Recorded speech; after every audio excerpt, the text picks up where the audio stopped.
Quel plaisir de vous retrouver aujourd'hui à cette occasion particulière. Aujourd'hui, vos parcours sont vraiment inspirants et ils peuvent vraiment servir d'exemple pour les étudiants qui sont en cours aujourd'hui et qui vont postuler dans le programme demain. Qu'est-ce qui a changé depuis 20 ans? Déjà, les profils, quand ça a démarré il y a 20 ans, c'était vraiment l'idée sur la double compétence. Donc, on avait beaucoup d'ingénieurs et aujourd'hui, on a eu des médecins, on a eu des pharmaciens, on a eu des chimistes, des biologistes, on a eu des Sciences Po, etc.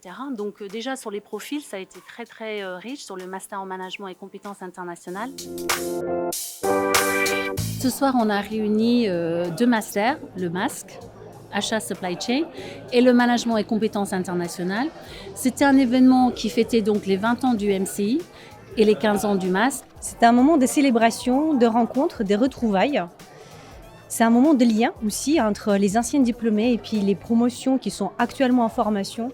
C'est un moment aussi de célébrer tous les intervenants, toutes les personnes qui interviennent au niveau de nos formations. Donc, ce que je voudrais aussi, c'est qu'on recrée de nouveau le lien, on le renforce et que les anciens diplômés reviennent nous voir plus souvent.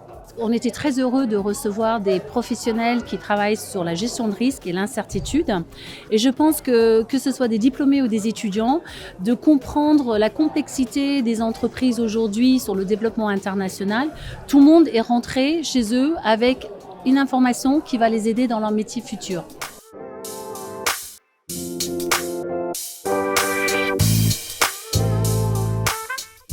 Quelques points clés pour réussir à s'implanter à l'international. Premier point, c'est d'anticiper.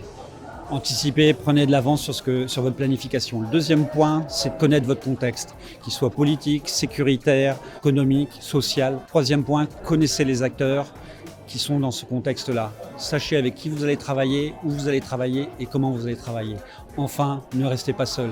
Dans des situations comme celle-là, il y a plein de gens qui sont passés avant vous, qui connaissent le pays, qui connaissent les situations et ce sera beaucoup plus facile de les entendre avant d'agir. Ce qui est important, c'est qu'il faut déjà qu'il y ait une volonté du dirigeant. Il faut que le dirigeant ait un appétit pour l'international parce que sans cette volonté du dirigeant, derrière dans l'entreprise, ça a beaucoup de mal à suivre. Donc il faut avoir vraiment cette foi et cet intérêt pour l'international. Ça, c'est la première chose.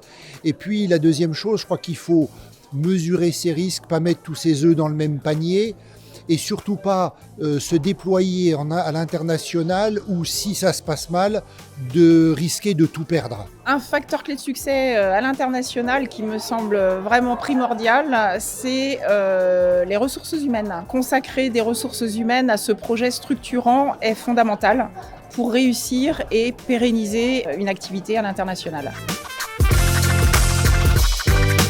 Ce que je peux retenir de la table ronde, c'est que justement, entrepreneuriat n'est pas en opposition avec prise de risque. Et justement, il suffit de mesurer le risque et on a des outils pour ça, on a des sociétés de conseil pour ça. Et moi qui est plutôt intéressé par la prise de risque et l'entrepreneuriat, voilà, de voir que les deux sont combinables, c'est pertinent. Ce que je retiens, c'est que certes, il y a des risques, certes, on peut s'en prémunir, mais on ne peut pas tous les prévoir. Il faut les accepter quand ils arrivent. Il y a des échecs, mais on peut rebondir. Et de ces faiblesses et de ces échecs, on doit en faire une force.